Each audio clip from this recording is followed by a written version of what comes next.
Gente querida do terror, nada é conversando que a gente se entende. Conversemos então. E hoje? Hoje iremos conversar sobre o quê? A vida pronta, fato consumado. Armadilhas. Armadilhas estão por todos os lados e podem vir de locais ou até mesmo pessoas que a gente nem imagina. Confiar, desconfiar. Acreditar, não acreditar, são questões que a cada dia nesse mundo louco que vivemos se tornam mais emblemáticas. Estaríamos nós prontos para o que a vida tem a nos oferecer? Claro que não. Por mais que nos preparemos, sempre seremos alvo ou vítima de alguém. E nessas horas, a presença de pessoas que realmente querem nos ajudar pode fazer a diferença entre a vida e a morte, a felicidade e o abismo. O relato que se segue fala a respeito dessas questões. Nos coloca em situações que de repente a gente olha e diz, pode acontecer com qualquer um. Então eu peço que assista até o final, preste atenção nos detalhes, torcendo que o relato traga ensinamentos que poderá ajudá-los a seguir na sua trilha de evolução. Antes, lógico, sabendo que estou sendo repetitivo e chato, volto a pedir por ser muito importante para o canal. Um canal novo, criado há pouco mais de um ano, e que de repente, com certeza devido a algoritmos da plataforma, travou, e nós precisamos continuar, pois quem não caminha é atropelado. Então é fundamental que, se você não é inscrito, inscreva-se, deixe o seu like, compartilhe, comente, participe, convide amigos, faça parte realmente da família Nadna. Nós precisamos da sua ajuda, pois as metas, pequenas para os grandes canais, para nós parecem cada dia as mais distantes, que são 1000 inscritos e 4000 horas de visualizações ano. Só depois de alcançá-las poderemos ser monetizados, e não é só questão de dinheiro, não. O canal monetizado, dentro dessa primeira divisão, mesmo que seja o último colocado, o menorzinho, passa a ter mais notificações e ser visto de uma forma diferente pelo YouTube. Então nos ajude. E se achar que a gente merece, até considerando o fato de não estarmos monetizados ainda, envie-nos um Pix.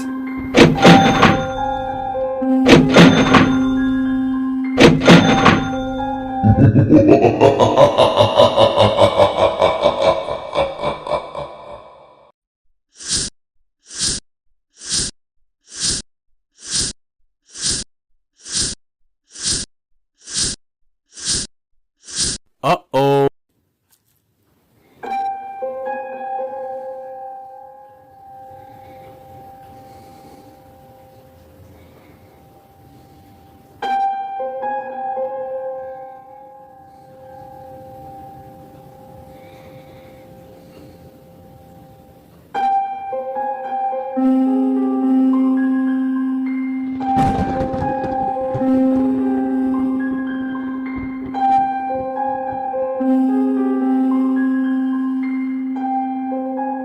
Oi Romário, tudo bem?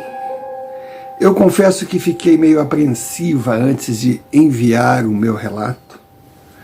Primeiro que para vocês pode parecer bobagem.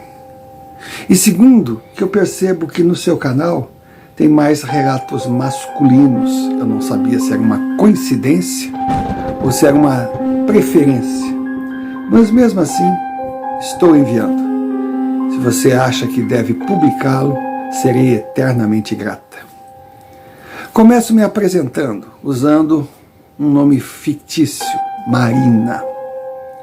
Marina é uma menina do interior, sonhadora, como tantas outras que existem por aí.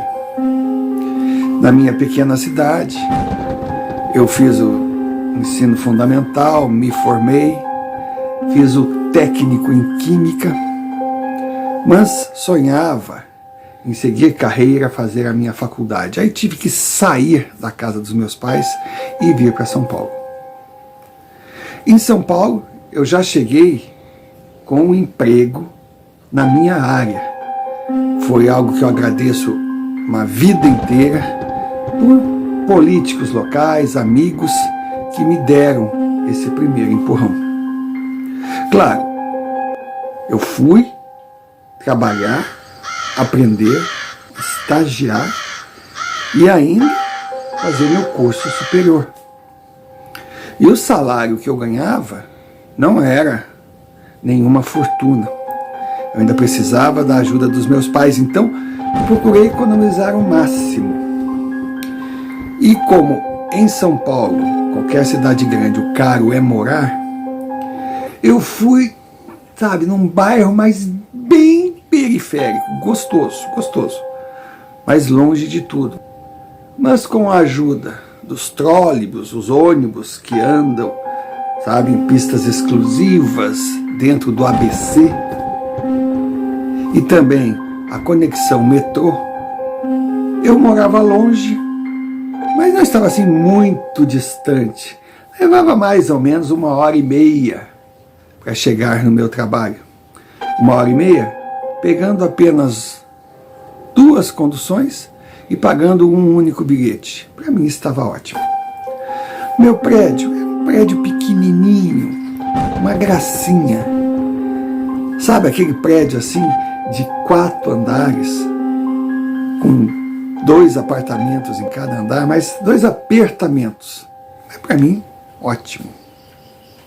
E o mais engraçado, eu que no apogeu, né, dos meus 20 anos, morava naquele prédio que só tinha idosos. E os idosos não eram muito de conversa, o que eu achava ótimo, porque vivia naquela correria, né, do trabalho para a faculdade, da faculdade para casa. Era uma vida cansativa, então eu não tinha muito tempo para ficar, sabe, dando atenção para velhinho, falando sobre os netos, sobre os filhos, sobre o passado, coisa que velhinho gosta. No andar que eu morava, tinha um casalzinho, mas eram muito legais. Os 2 eram pequenininhos. Ele devia ter já os seus 80 anos, ela talvez um pouco menos, mas era, sabe, enrugadinha, uma gracinha. Bom dia, boa tarde, boa noite, como vai? Ó, menina, às vezes eu saía, eu encontrava com ela na descida das escadas, porque nem elevador tinha. Ela dizia, ó, menina, hoje vai fazer frio, põe um casaquinho, vai. Eu dava risada, desconsiderava. Aí quando eu voltava congelante. Eu dizia, eu tenho que dar ouvido à minha vizinha, a dona Sônia. A dona Sônia era um doce. Minha vida era tranquila. Primeiro ano passou naturalmente. No segundo ano, eu percebia que eu estava agradando na empresa e que logo estaria ganhando mais. Aí eu pensava, poxa, quando eu ganhar mais, eu vou sair daqui. Mas eu gostava tanto daquele cantinho. Era a minha cara, era um quarto e sala, com as minhas coisinhas, tudo sobra de mercado, né? Porque quando a gente sai de casa, a gente ou traz as velharias da casa do pai, da mãe, da avó, ou compra em briques, em depósitos de pulgas, brechós, não sei como cada um conhece na sua região. Pois é, estava tudo normal. A minha rotina era chegar em casa tarde, depois da faculdade. Eu tinha que correr para não perder o último metrô para conseguir minha conexão no trólebus para ir para casa. Então eu chegava esgotada. Mas chegava esgotada, era coisa assim de tomar um banho rápido e cama. Que no outro dia cedo eu já tinha que voltar à luta. E numa dessas noites, eu cheguei, mas botei a cabeça no travesseiro, parecia que eu tinha dormido assim 2 minutos, quando eu vi uma batida forte na porta, mas forte. Eu acordei todo assustado, olhei no relógio, nossa, já estava quase amanhecendo. Digo, meu Deus, apaguei, mas quem será essa hora? Eu fiquei injuriada. Poxa, que vem batendo na porta, mas como é que tá? Não, sabe, ele não consegue pensar direito quando eu abro a porta. Era o meu vizinho. Era o meu vizinho chorando, pedindo socorro. Nossa, vendo o desespero daquele homem, eu entrei no apartamentinho deles a primeira vez. Sabe, uma gracinha, aqueles móveis antigos, mas tudo muito arrumadinho. Fui no quarto e aí ali estava o meu anjinho, deitado, mas com febre, com dor, meio que delirando. Eu não pensei 2 vezes. Eu corri na casa do vizinho de baixo que tinha telefone, que na época, telefone em casa era luxo, celular nem pensar. Aí corri até ele, liguei para a emergência. Demorou um pouco, enquanto eles não vinham, eu fazia o que podia, com meus poucos conhecimentos de primeiros socorros, mas dava para o gasto. Ele desesperado de um lado para o outro, de um lado para o outro, eu perguntava, tem isso? Ele, não sei, tem aquilo, eu não sei. Era ela que administrava a casa. Chegou a emergência, eu fui com eles para o hospital. Do hospital eu liguei para o meu trabalho e disse, olha, eu não vou trabalhar hoje, porque eu expliquei a situação. Disseram, não, socorre ela aí, tudo bem, depois a gente vê. Fiquei com ela naquele dia, ela foi para a UTI, e aquele aviso de não ir trabalhar um dia, eu já estava 5 dias em casa.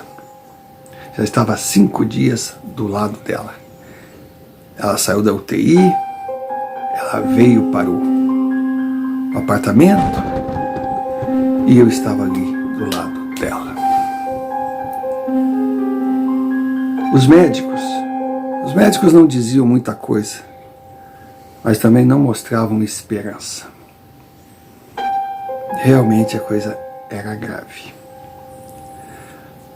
Aí eu lembro que ela me chamou, eu estava em pé assim no apartamento do hospital, ela na cama, ela me chamou, eu fui do lado, pois não, meu amor, cuida dele, ele é atrapalhado. Ele disse, querida, não cuida. Aí pediu um papel, pediu para anotar um nome e um telefone. Ligue para ela. Ela é nossa filha. Há muitos anos ela não vem nos visitar, mas eu acho que ela vai cuidar dele. Ligue para ela, faça isso por mim. Dona Sônia, querida Dona Sônia, alma linda, como pode, né? Uma senhorinha, simplesmente uma vizinha, e do nada ganhara uma dimensão gigantesca na minha vida, um exemplo de bondade. Próxima da sua extrema unção, ela só conseguia se preocupar com o marido. Como dizer não àquela mulher? Como não prometer o que ela pedisse? Foi triste, muito triste. Impressiona a gente as surpresas que a vida traz. Um casalzinho que eu mal conhecia, pois ela veio a falecer na minha mão. E eu chorava como se tivesse perdido alguém na minha família. Foi triste, foi muito triste. Eu não sabia o que pensar, eu estava meio perdida. Aquela senhorinha, engraçado, no nada, ela significou muito para mim. Eu liguei para sua filha veio, toda destrambelhada, um lixo de ser humano.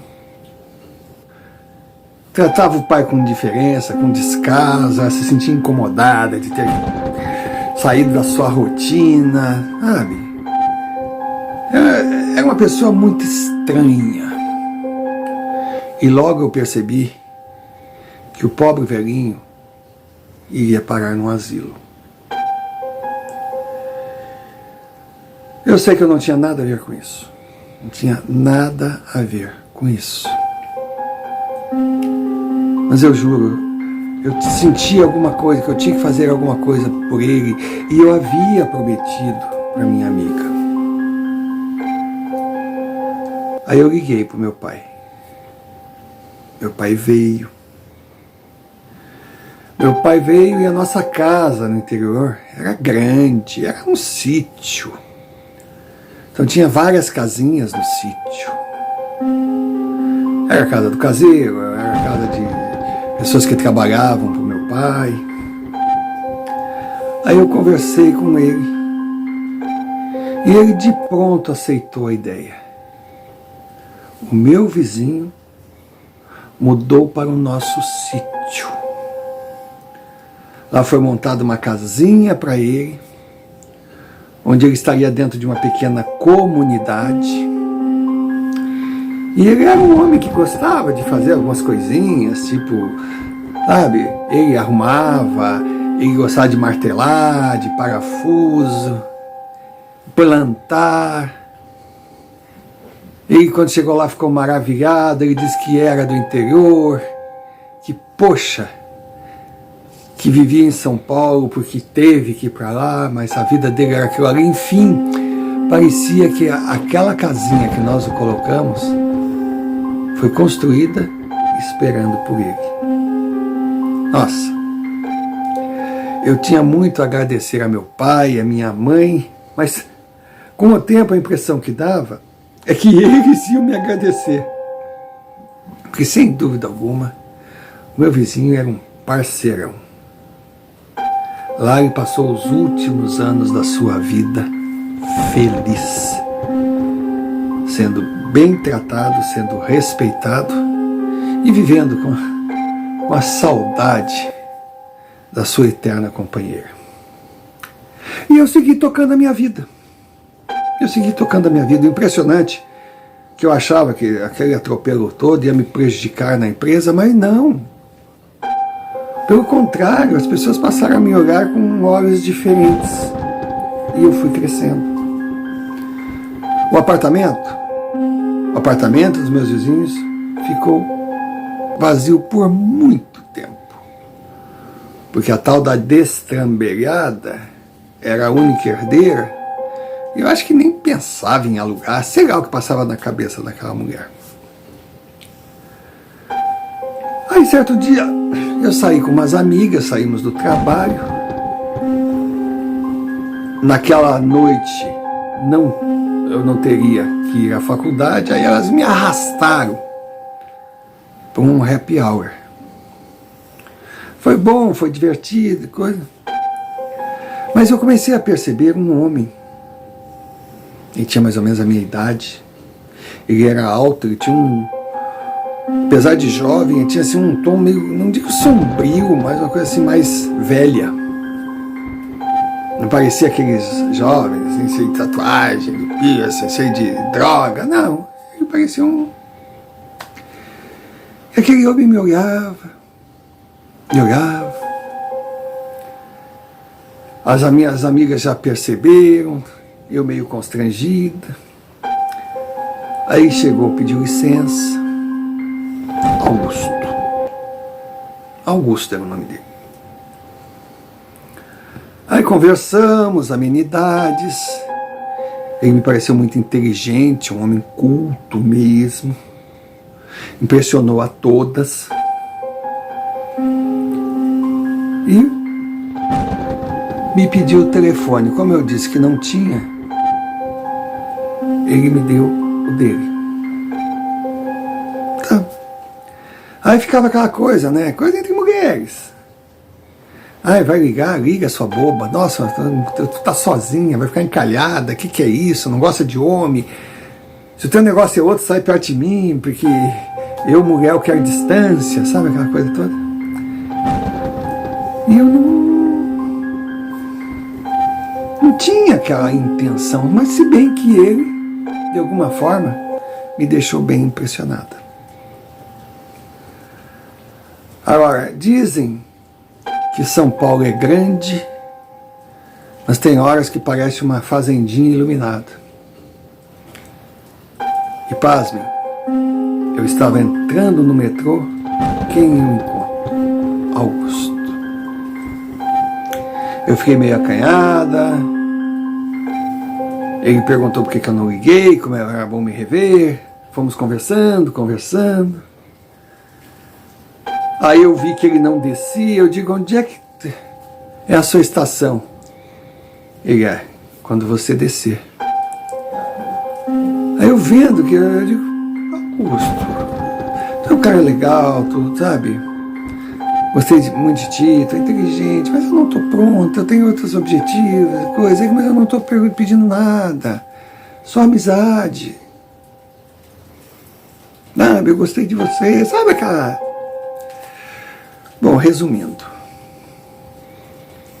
o cara começou a me ligar no trabalho, porque soube onde eu trabalhava, ele me convidava para sair, ele era muito gentil, começamos a nos encontrar em hora de almoço. Aí você deve perguntar, mas como hora de almoço?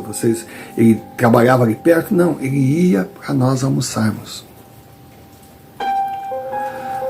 Aí teve um dia que ele me convidou para um programa, sair para jantar. Eu olhei para mim mesmo, diante daquele homem, e disse, por que não? O que eu tenho a perder?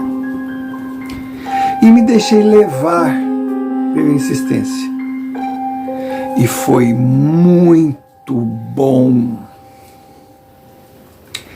Ele se mostrou um amigo, depois um namorado, atencioso, romântico, querido, paciente. Ele tinha uma habilidade para conviver com as minhas TPMs e também pelo nervosismo, a tensão da correria de cidade grande. O cara era um anjo. Era um anjo. Mas não me levava na sua casa, não me levava na casa dos pais. Ele era meio enigmático. A gente começa a pensar, esse cara é casado, isso aí é bom demais para estar na beira da estrada. Aí um dia eu insisti. E ele disse, tá bom, então nós vamos para o interior, tu vai conhecer minha família. E fomos. Pronto. A última barreira se quebrou. A família dele era maravilhosa. E lá, conversando com a mãe dele, ela disse que estava duplamente feliz por ele ter encontrado uma menina igual a mim, que ele falava muito a meu respeito, que ela esperava que finalmente ele colocasse a cabeça nos trilhos, porque ele sempre foi meio malucão, assim. Mas que ele estava trabalhando e com detalhe, ele estava progredindo a olhos vistos. Ele estava ganhando dinheiro, tanto dinheiro que o pai dele resolveu investigar para ver se ele não estava envolvido em transações erradas, mas não. Ele estava ganhando dinheiro, que ele conseguiu um trabalho em comércio exterior. Aí a mãe dele disse, ele fala 3 idiomas, eu juro que eu não sabia. E realmente ele era fluente em inglês, espanhol e alemão. Eu também fiquei surpresa. E ele estava fazendo uma bela carreira. Minhas amigas, quando souberam, disseram, então agora, filha, agora completou. Pega, porque se deixar com a linha solta, vem alguém e pega. E o tempo foi passando. Eu namorando, feliz, morando no meu apartamento, ele morando no apartamento dele, não queria essa coisa de escova de dente no mesmo armário. Não. Vamos com calma. Eu queria me formar. Estava chegando já a minha formatura. E ele cada vez progredindo mais. Era impressionante. Foi quando finalmente o apartamento dos meus velhinhos foi alugado. Só que, quebrando um pouco a rotina do prédio, foi alugado por um homem dos seus 30 anos, meio enigmático, assim, meio estranho. Olha, eu confesso que não gostei de estar no mesmo andar de um homem morando sozinho. Mas também não estava aí para a teoria da conspiração. Nessa de desce escada, sobe escada, se encontra na portaria, bom dia, boa tarde, boa noite, mas não demorou muito.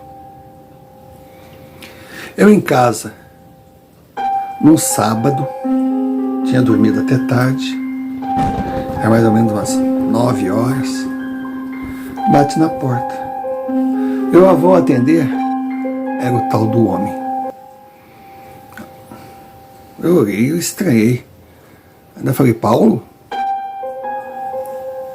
Você deseja alguma coisa?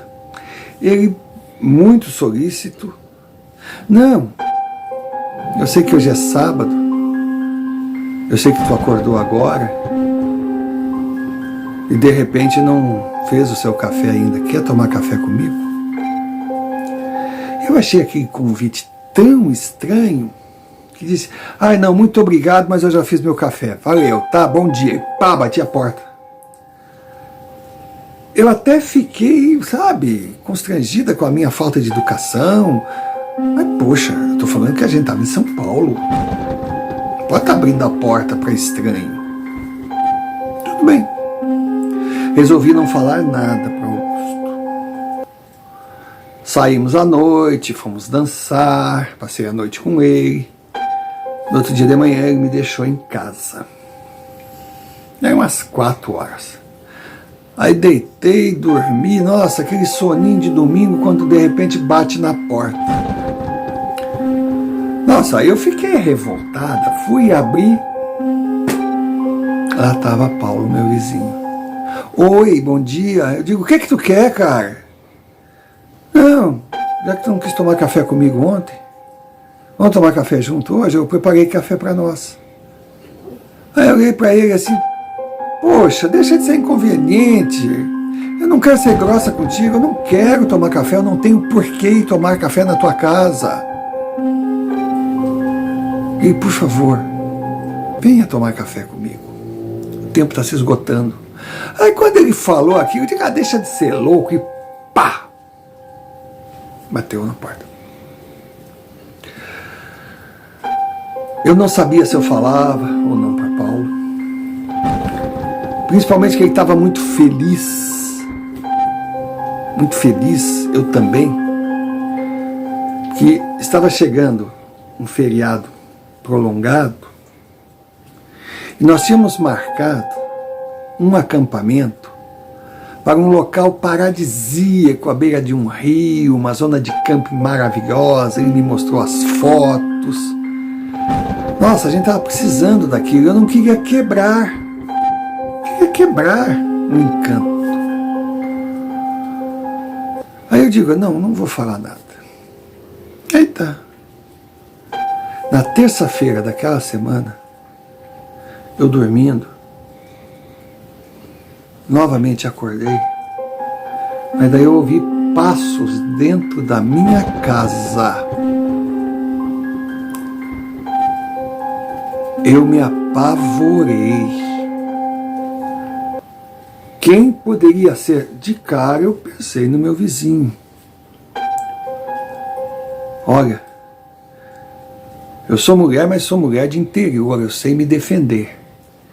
E saí para botar o filho da mãe no devido lugar, mas quando eu abri a porta, ele percebeu a minha presença, quando eu saí na sala, bateu a porta. Quando bateu a porta, eu fui para fora. Quando eu abri a porta, vi no corredor a porta do apartamento dele fechando. Era ele. Aí eu não tive dúvida. Contei pro Paulo. Mas contei, ele ficou injuriado. Eu digo, vai acontecer o pior, mas eu não tinha o que fazer. Quando eu cheguei na minha casa, ele disse, não vai para a faculdade hoje. Vem direto para casa, vai para tua casa que nós vamos acertar isso. Quando eu cheguei na minha casa, ele estava me esperando na porta do prédio. Subimos.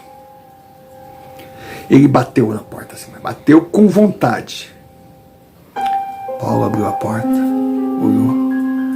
Ai, que bom que vocês vieram. Entrem. Ele, sabe, aquela raiva, aquela coisa assim. Ele não esperava, ele olhou para mim assim.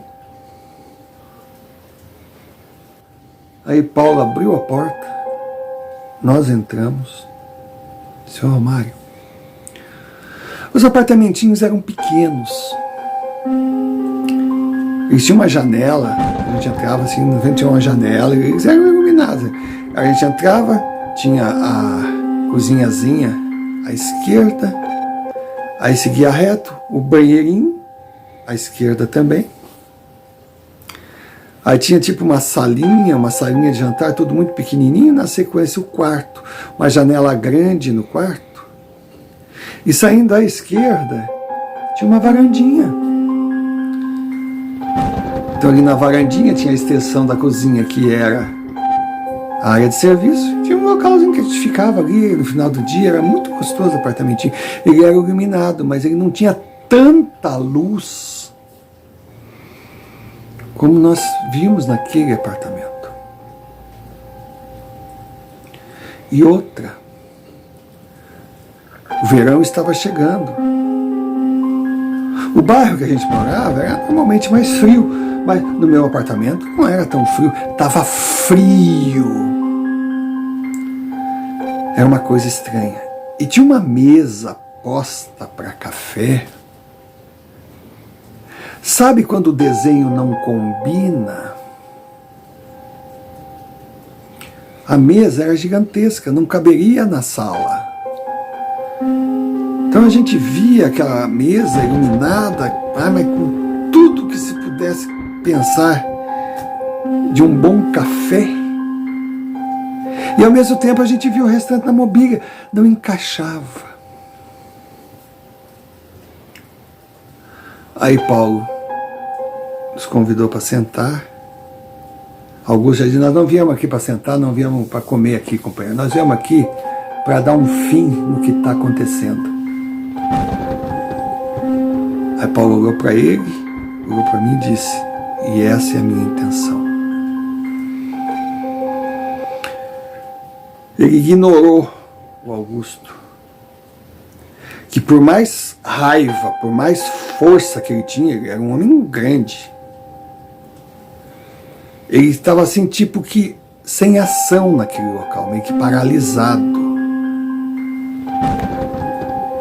Aí Paulo olhou para mim e disse, menina, você é um anjo. Menina, você é boa. Você tem um coração. Você tem uma bondade, uma luz dificilmente encontrados entre os seres humanos. Você merece tudo que de bom a vida tem a oferecer. Então, por favor, não vá nesse acampamento. Senhor Romário, eu olhei para Augusto, ele me olhou assim. Ele estava... Como é que eu vou explicar? Imagine se você toma um calmante e fica meio... Sabe? Você não está dopado, mas está assim, calmo, zen. Assim estava o Augusto, diferente do homem que chegou pronto para quebrar tudo. Aí eu não sabia o que dizer, eu digo, que acampamento, o que você está falando? Não vá nesse acampamento. Eu estou aqui porque ela me pediu. Quando aquele homem falou ela, logo eu lembrei da minha vizinha, do meu anjo que tinha partido. Eu olhava incrédula. Ele não podia saber do acampamento, ele não podia saber da minha vida. Eu não conseguia entender. Foi aí que eu perguntei: do que você está falando? Ele olhou para Augusto e disse: olhe para ele. Ele quer reagir. Ele quer ir embora. Ele quer me calar, me destruir. Mas aqui, nem ele nem o seu mestre tem força. Eu digo: mas que mestre, meu Deus? O que está acontecendo, sabe? Marina, esse homem que está ao seu lado, ele serve ao mestre das trevas. E ele fez um pacto, uma troca, que ele daria para ter muito dinheiro, para ter sucesso, o que o seu mestre exigisse de oferenda. Marina, a exigência foi um filho gerado num útero de luz. Minha querida, se você for a esse acampamento, você voltará grávida, esperando um filho desse homem,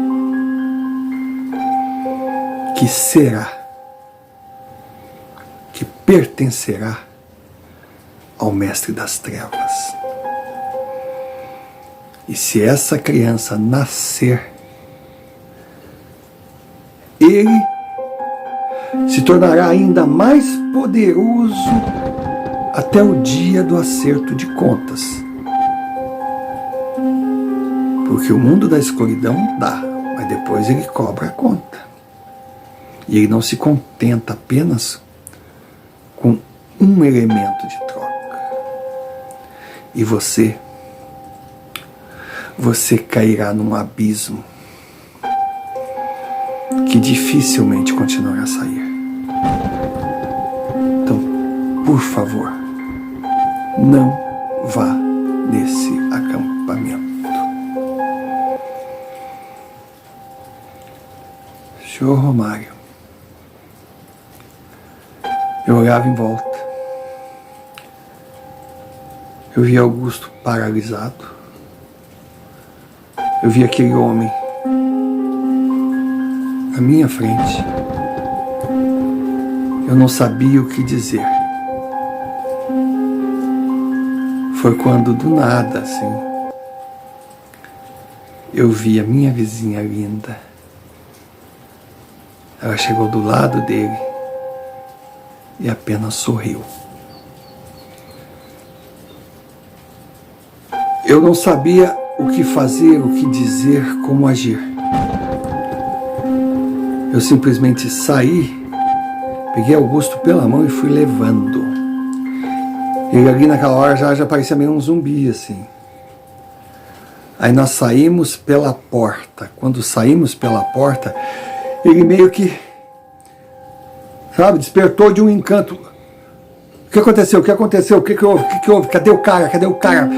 E continuava batendo na porta. Vamos, abre a porta, infeliz. Abre a porta, abre essa porta, seu infeliz, abre essa porta. Eu olhava: para com isso. Não, eu vou mostrar para esse infeliz o que acontece com quem mexe com mulher minha. E ele deu com o pé na porta e arrebentou a porta. Quando nós entramos, o apartamento estava vazio. Foi quando eu caí em mim que ele nunca tinha sido alugado. E que Paulo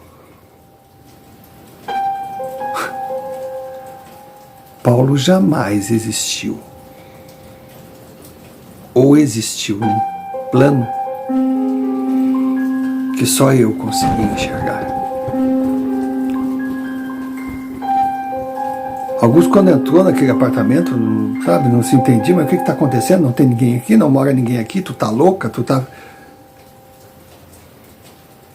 Eu olhei para aquele homem, eu vi outro homem. Era outra pessoa. Eu simplesmente, sabe, senti uma náusea, senti uma coisa esquisita, senti, para de gritar, para de fazer escândalo. Que homem, que cara, o que está acontecendo contigo? Olha a minha estratégia. Ele, como é assim? Tu tá louca? Tu me ligou no trabalho dizendo que esse cara estava te importunando, estava entrando no teu apartamento, que eu vi, o que está acontecendo, sua maluca, coisa. Eu olhei para a cara dele e disse, olha, sabe o que está acontecendo? O que está acontecendo é que eu acho que tu já foi longe demais. Por favor, some daqui, some da minha vida. Não, meu amor, porque Deus, o que é isso? O que está acontecendo? Não, some. Some. Ele não, ele me pegou pelo braço assim, mas com uma força. Mas nós estávamos ainda dentro do apartamento. Ele não parecia aquele apartamento que eu tinha visto, mas ainda era o mesmo espaço. Aí a mão dele começou a largar o meu braço assim. Aí eu disse, vai embora, Augusto. Saia daqui, não volte nunca mais.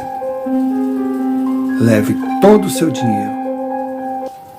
Leve todo o seu poder de sedução. Leve todo o seu sucesso. E seja feliz com o seu mestre das trevas. Quando eu falei isso, ele meio que se transformou e eu vi uma luz negra. Sabe? Eu vi uma mancha atrás dele. E eu olhei para eles e disse, vão embora. Vão embora, que aqui e contra mim vocês nada podem fazer. Virei as costas, entrei no meu apartamento. No outro dia, mandei consertar aquela porta. Nunca mais vi Augusto. Mas lógico, eu sou mulher, eu sou curiosa. Então deixei um tempo passar e fui até a tal cidade, até a zona de camping. O lugar, de fato, era maravilhoso. Era incrível. Mas ele tinha assim uma atmosfera meio estranha. Foi quando, conversando com alguns locais, perguntei sobre a zona de camping, se era muito frequentada, se era isso, se era aquilo. Foi quando uma senhora meio que deixou escapar, parecia um segredo da cidade para não atrapalhar o turismo local. Mas ela disse, ai filha, fala para ninguém não, mas eu não gosto disso aqui. Sabe? Vem umas pessoas, sabe? De tempos em tempos vem aqui umas pessoas estranhas e ficam fazendo umas rezas esquisitas e são recebidas pelo dono do camping, que os trata muito bem. E na noite que eles vêm, ninguém mais entra. Sabe, eu e minha irmã, a gente já trabalhou aí, já fez faxina aí, era muito bom. Mas de uns tempos pra cá ficou essa coisa estranha. O pessoal fala, mas fala com medo. que o dono do lugar é um homem muito poderoso, muito rico. E a gente não quer problema com gente que tem tanto dinheiro, porque afinal, no fundo, são eles que pagam o nosso salário. Voltei para casa resolvida, decidida a não me deixar impressionar, virar página à vida que segue. E assim eu fiz. Continuei trabalhando, me formei, cresci na empresa, progredi, ganhei dinheiro, conheci Adalberto, que em pouco tempo foi até surpreendente. Nós nos conhecemos, 6 meses depois estávamos morando juntos, casamos. Hoje tenho 3 filhos lindos, vivo muito bem. De Augusto eu soube de algumas notícias que chegaram por amigos comuns. A sua vida não foi a esperada. Aquele progresso financeiro logo parou, pois ele perdeu o emprego. Soube-se que foi por questões de desfalque, ele andou envolvido em falcatruas. Seu nome ficou sujo no mercado, não conseguia mais trabalhar e acabou se envolvendo com drogas. O fim dele não foi nada bonito no centro da cidade, entre outros tantos viciados em crack. Augusto, segundo testemunhos, se transformou numa pessoa alucinada, preocupada, transtornada, parecia que estava sempre obsediada, com medo de fantasmas e demônios. Com relação ao meu avôzinho por adoção, eu tive uma conversa com a minha mãe e ela me contou uma história que, olha, honestamente, depois de tudo que eu vivi, eu não duvidava de absolutamente nada. Diz que ele chegou lá na casa grande, tomou um café, agradeceu por tudo e se despediu, dizendo que ele estava indo embora, pois a Soninha veio visitá-lo, avisando para que ele se preparasse, pois faria uma longa viagem. Foi encontrado morto na sua casinha, mas a cena mais linda que poderia se imaginar, segundo me falaram. Casinha toda arrumadinha, ele com as malas prontas, bem vestidinho, deitado na sua cama, com um sorriso que marcou a todos. Sem dúvida, aquele casal era especial, eles eram iluminados, e a eles, com certeza, eu devo não ter caído numa armadilha que simplesmente só me traria infelicidade. Quanto a Paulo, aquele vizinho que durante dias infernizou a minha vida para o bem, eu nunca soube detalhe nenhum. Também não fiz questão de procurar. O importante é saber que ele cruzou o meu caminho para me salvar de uma armadilha. Optei por outro caminho. Ao invés de ficar me perguntando, questionando, investigando para tentar entender a existência de Paulo, decidi homenageá-lo em forma de agradecimento, batizando com seu nome o meu primeiro filho.